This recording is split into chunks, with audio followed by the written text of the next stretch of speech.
আসসালামু আলাইকুম। দেশি কুকিং লাইফস্টাইলে আপনাদের সবাইকে স্বাগতম। আশা করছি আপনারা সবাই ভালো আছেন। আমি আলহামদুলিল্লাহ ভালো আছি। দেশ ও দেশের বাইরে যেখান থেকে আমার আজকের ভিডিওটি দেখছেন, আপনাদের সবাইকে জানাই আন্তরিক প্রীতি ও শুভেচ্ছা। শুক্রবারের একটা ভিডিও আপনাদের সাথে শেয়ার করতেছি। তো প্রথমত দুপুরে রান্নার অ্যারেঞ্জমেন্ট করে নিচ্ছি। এখানে কিছু শাক বেছে নিচ্ছে আমার মেয়ে। তো এখানে আছে সরিষার শাক আর পালং শাক।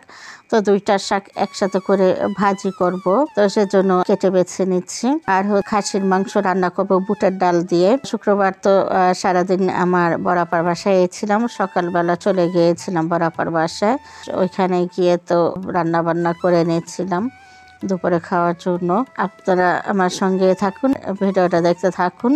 তো বন্ধুরা, যারা ভিডিওটা দেখা স্টার্ট করেছেন, এখনও যারা একটি লাইক দেন নাই, তারা প্লিজ একটি লাইক দিয়ে ভিডিওটা কন্টিনিউ করুন। সরিষা শাকটা কিন্তু আমি তেমন একটা পছন্দ করি না, আমি খাই না বলতে গেলে। তো আমার বড় আপা হচ্ছে এই সরিষা শাকটা খেতে ভীষণ পছন্দ করেন। তো বড় আপা, তারপর হচ্ছে দুলাভাই, ওনারা হচ্ছে খায়। আর হচ্ছে এগুলো কুচি করে কাটবো না, যেভাবে আর কি বেছে নিচ্ছে এভাবে রান্নাটা করে নেব। একটু ভাপিয়ে পানিটা ফেলে দেব, তাহলে আর যে একটু তিতা ভাব থাকে সেই ভাবটা চলে যাবে। আর সাথে যেহেতু পালং শাক দিতেছি, খারাপ লাগে নাই, খেতে ভালোই লেগেছে মাশাআল্লাহ আলহামদুলিল্লাহ। তা আমি যদিও খাই না তেমন একটা, তবে আজ যখন ভাজি করেছি তো খেয়েছি, খুব ভালো লেগেছিল খেতে। আর এদিকে হচ্ছে এই যে ছোটো মাছ নিয়ে এসেছিলো, তো ছোটো মাছগুলো কেটে নিচ্ছি। এখানে হচ্ছে মানে পাঁচমিশালি ছোটো মাছ। তো এখানে পুঁটি, ট্যাংরা, বেলে, চান্দা, চাপিলা, মলাই, ছোট ছোট চিংড়ি, হ্যাঁ, তারপরে মানে অনেক মাছ আছে, অনেক ধরনের মাছ এখানে মিক্স করা। বাইং মাছ আছে, মানে বিভিন্ন ধরনের মাছ আছে এখানে মিক্স করা। আর এই মাছগুলো খেতে তো মাশাআল্লাহ অনেক ভালো লাগে। আর শীতের মৌসুমে তো বিভিন্ন ধরনের নতুন সবজি আর হচ্ছে এই যে ধরনের ছোট মাছগুলো খেতে ভীষণ ভালো লাগে। আর শীতের দিনে আর যাই হোক, খাওয়ার কিন্তু মজা আছে, তাই না? শাক বলেন, সবজি বলেন, মাছ, তারপরে হচ্ছে বিভিন্ন ধরনের পিঠা পুলি। আর শীত মানেই হচ্ছে একটা উৎসবমুখর পরিবেশ। তো সব দিক দিয়ে আর কি শান্তি, শুধু একটু শীত লাগে, এই যা অশান্তি। আর এরপরে হচ্ছে আমি মাছগুলো কেটে লবণ মাখিয়ে রেখে তারপরে হচ্ছে রান্নার কাছে চলে এসেছি। এখানে যে খাসির মাংসটা বসিয়ে দিচ্ছি। আমাদের সবারই যেহেতু অ্যালার্জি, তো আমরা হচ্ছে এখন এই খাসি মাংসটা আর হচ্ছে বড় যে মুরগিগুলো, খাসি মুরগি, সেই মুরগিগুলো এগুলো এখন খাচ্ছি। তো খাসির মাংসটা হচ্ছে বুটের ডাল দিয়ে রান্না করবো। পাশের চুলা হচ্ছে ডালটা সিদ্ধ বসিয়ে দিয়েছে, আর এদিকে মাংসটা প্রসেসিং করে নিচ্ছি। তো প্রথমে হচ্ছে গরম মশলা দিয়ে দিয়েছি, এরপরে হলুদ গুঁড়ো, মরিচ গুঁড়ো, ধনে গুঁড়ো, জিরে গুঁড়ো, স্বাদ মতো লবণ, এরপরে হচ্ছে আদা রসুন পেস্ট, তারপরে সয়াবিন তেল দিয়ে হাতে মাখিয়ে তারপরে হচ্ছে বসিয়ে দেবো মাংসটা। সামান্য পরিমাণে তেল দিয়েছি। আর এই খাসির মাংসটাতে চর্বি ছিল অনেকটা পরিমাণ, সেজন্য আর কি তেলের পরিমাণটা খুব কম দিয়েছি। আর রান্নার শেষে আমি একটু বাগার দিব, সেই জন্য আর কি তেলটা কম দিয়েছি। তো এখন হচ্ছে খুব ভালোভাবে হাতের সাহায্যে মেখে নিচ্ছি। মানে যতটা ভালোভাবে মেখে নেওয়া যাবে মাংসের টেস্টটা কিন্তু ততই ভালো আসবে। তো খুব সাবধানতার সাথে আর কি মাখতেছি, কারণ খাসির মাংসতে কিন্তু হাড়গুলো একদম চিকন চিকন, তো হাতে খোঁচা লাগে। যাই হোক, একটু সাবধানতার সাথে মাখতেছি। অনেকটা সময় নিয়ে মেখেছি, যার কারণে মাংসের টেস্টটা খুবই ভালো আসে। আর আমি তো সবসময় মাংসটা হাতে মেখে রান্না করার চেষ্টা করি, এতে করে টেস্ট খুব ভালো আসে। তো এই যে আমি মাংসটা মাখিয়ে এরপর একটু হাতটা ধুয়ে পানি দিয়ে দিয়েছি। আর হচ্ছে বরাবর বাসায় তো গ্যাসের খুবই সমস্যা, গ্যাস থাকে না। তো যাই হোক, খাসির মাংস রান্না করতেও কিন্তু একটু সময় বেশি লাগে। তো চুলাটা যতটুকু গ্যাস ছিল, আমার মাংসটা আর কি রান্না করা হয়ে গেছে, মাংসটা সিদ্ধ হয়ে গেছে। তো মাংস কষানোর শেষে দেখা যায় গ্যাস আসছে, তো তখন আর কি এই যে ডালটা দিয়ে একটু কষিয়ে নিচ্ছি। আর বুটের ডালটা রান্না করার আগে প্রায় আমি 2-3 ঘন্টার মতো ভিজিয়ে রেখে দিয়েছিলাম। তো ভিজিয়ে রেখে এরপরে হচ্ছে সিদ্ধ করে নিয়েছি। তো এভাবে করলে না ডালটা খুব সফট হয়। আর খেতেও খুব ভালো লাগে। আর রান্না তো আমরা কম বেশি সবাই জানি, তারপরেও হচ্ছে এক একজনের রান্নার স্টাইল হচ্ছে এক এক রকম। তো আমি যেভাবে রান্না করি আমি হচ্ছে সেভাবেই আপনাদের সাথে একটু একটু করে শেয়ার করার চেষ্টা করি। তো অনেক আপুরা আছে যারা নতুন সংসার শুরু করেছে, যারা আর কি রান্নাবান্নায় একটু আনাড়ি, তো দেখা যায় তাদের জন্য হয়তো আমার ভিডিওটা একটু হলেও হেল্পফুল হবে। সেই জন্য আর কি আমি রান্নাবান্নাটুকু একটু শেয়ার করার চেষ্টা করি। আর যারা রান্নাবান্না জানেন আমার চাইতেও ভালো রাঁধুনি, তাদেরকে তো আর দেখানোর কিছু নাই। আমার কিন্তু বুটের ডাল দিয়ে কষিয়ে এরপর ঝোলের পানিটা দিয়ে দিয়েছিলাম, আর পানিটা আমি গরম করে রেখে দিয়েছিলাম। তো এরপরে তো আমি হচ্ছে ডালটা এই যে বাগার দিয়ে দেব। তো ডাল বাগার দেওয়ার জন্য এখানে সয়াবিন তেল দিয়ে দিয়েছি, আর দিয়ে দিলাম পেঁয়াজ কুচি।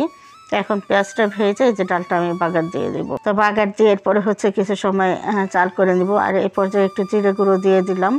আর এখন হচ্ছে এই যে পেঁয়াজটা ভেজে নিয়েছিলাম, তো সেই পেঁয়াজটা দিয়ে দিলাম। তো এইভাবে ডালটা রান্না করলে না খাসির মাংস দিয়ে খেতে ভীষণ ভালো লাগে। আমরা এটা খাসির মাংস দিয়েও করি, গরুর মাংস দিয়েও করি, আবার হচ্ছে বড় যে খাসি মুরগিগুলো আছে ওইগুলো দিয়ে এইভাবে ডালটা রান্না করি। তো খেতে ভীষণ ভালো লাগে।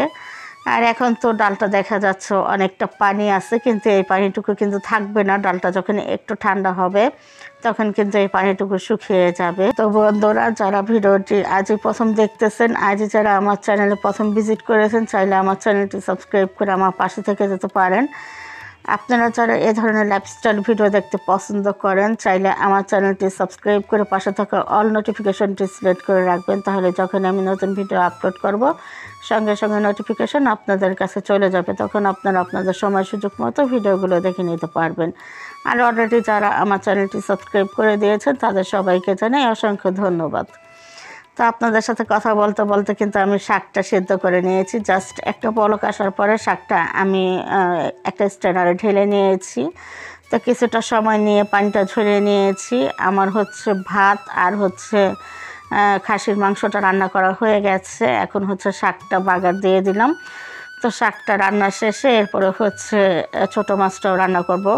তো ছোটো মাছটা হচ্ছে রান্না করতে চাইনি, তারপরে ভাবলাম যে আমার মানে এই শাকটা খেতে চাচ্ছিলাম না, সেই জন্য আর কি ছোটো মাছটা রান্না করে নিয়েছি।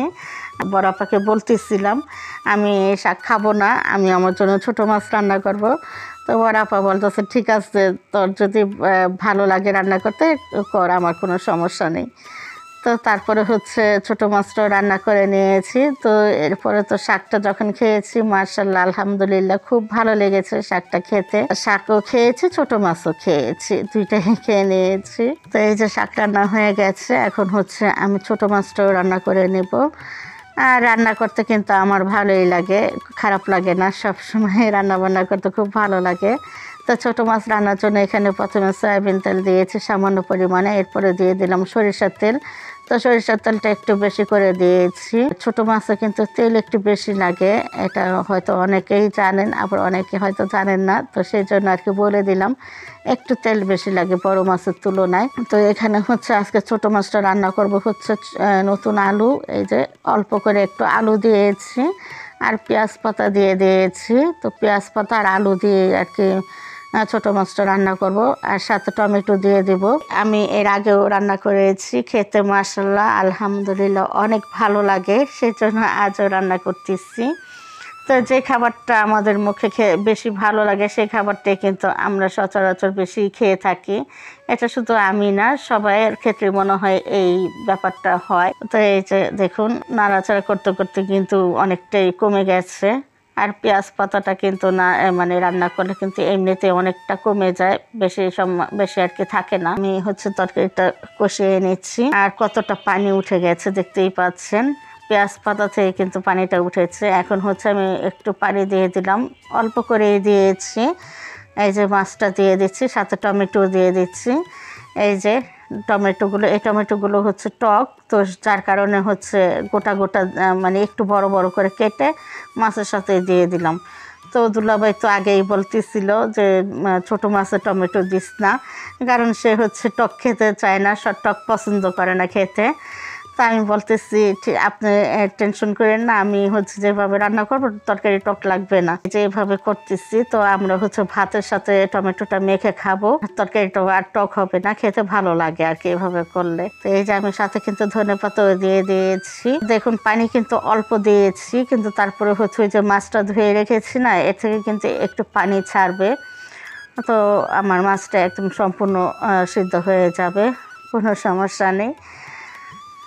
তো বন্ধুরা এখনও যারা আমার সাথে আছেন, জানি না কে কে আছেন, তো আপনারা কি একটি লাইক দিয়েছেন? যদি লাইকটা না দিয়ে থাকেন তাহলে প্লিজ একটি লাইক দিয়ে ভিডিওটা কন্টিনিউ করুন। আমার ইদানিং মানে কেমন যেন ভিউ হলে লাইকের পরিমাণ কম থাকে, আবার দেখা যায় কমেন্টের তুলনায় লাইক কম থাকে, কি কারণে এমন হচ্ছে বুঝতে পারতেছি না। তো যাই হোক, অনেক সময় দেখা যায় এটা ইউটিউব থেকেও কেটে নেয় লাইক। আমার হচ্ছে আমি নিজেই খেয়াল করেছি, আমার অনেক প্রিয় আপু ভাইয়ারা আছে যারা আমার ভিডিওটা দেখে লাইকটা অবশ্যই দিয়ে দেন, আর আমার প্রিয় আপুদের উপরে এই বিশ্বাসটা আমার আছে। তো অনেক সময় হচ্ছে ইউটিউব থেকেই এই লাইকগুলো কেটে নেয়, তারপরে হচ্ছে ভিউ, আমরা বলি ভিউ হয় না, কিন্তু ভিউ ঠিকই হয়। এটা হচ্ছে ইউটিউব থেকে কেটে নিয়ে যায় এই ভিউগুলো। কেন ওনারা এই কাজটা করে জানি না। আমাদের হচ্ছে শান্তি নাই, আমরা শুধু খেটে যাচ্ছি, এর ফল কবে পাবো জানি না। তো আপনাদের সাথে কথা বলতে বলতে কিন্তু এই যে আমি খাওয়া দাওয়া করে নিচ্ছি। আর দেখুন আমি অনেকটা ছোটো মাছের তরকারি কিন্তু নিয়ে নিয়েছি, আর এই যে টমেটো দিয়ে মানে ভাতটা মেখে খেতে এত ভালো লাগতেছিল, একদম অমৃত। তো যারা যারা ছোটো মাছ খেতে পছন্দ করেন লোভ দিয়েন না, আর লোভ দিলেও আমার কোনো সমস্যা নেই, আমার পেট ব্যথা করে না। আমি হচ্ছে এর আগেও বলেছি আমি লোহা খেয়ে লোহাও হজম করে ফেলতে পারি। তো আমার অনেক আপুরা হচ্ছে আমার খাওয়াটা দেখতে পছন্দ করেন, তো সেই জন্য আর কি খাওয়ার ভিডিওটা মাঝে মাঝে করি, আবার মাঝে মাঝে দেখি সময়ের অভাবে করতে পারি না। তো মজা করলাম, তোমরা যারা আমার ছোট মাছের তরকারিটা পছন্দ করো, ভিডিও তো করাই আছে, দেখে রান্না করে নিও, নিজ দায়িত্বে খেয়ে নিও। মানে এছাড়া তো আমার আর কিছু করার নেই, কারণ আমি তো রান্না করে তোমাদেরকে খাওয়াতে পারতেছি না। যদি তোমাদেরকে রান্না করে খাওয়াতে পারতাম তাহলে নিজেকে অনেক ভাগ্যবতী মনে করতাম। তো এই যে আমি ছোট মাছ আর শাক দিয়ে খেয়ে তারপর হচ্ছে এই যে ডালটা নিয়ে নিয়েছি, আর ডালটাও খেতে মাশাআল্লাহ অনেক ভালো লেগেছে, লেবু দিয়ে খাচ্ছি। তো বন্ধুরা আজকের মতো এ পর্যন্তই, সবাই ভালো থাকবে, সুস্থ থাকবে। আগামী ভিডিও দেখার আমন্ত্রণ জানিয়ে আজকের মতো বিদায় নিয়ে নিচ্ছি।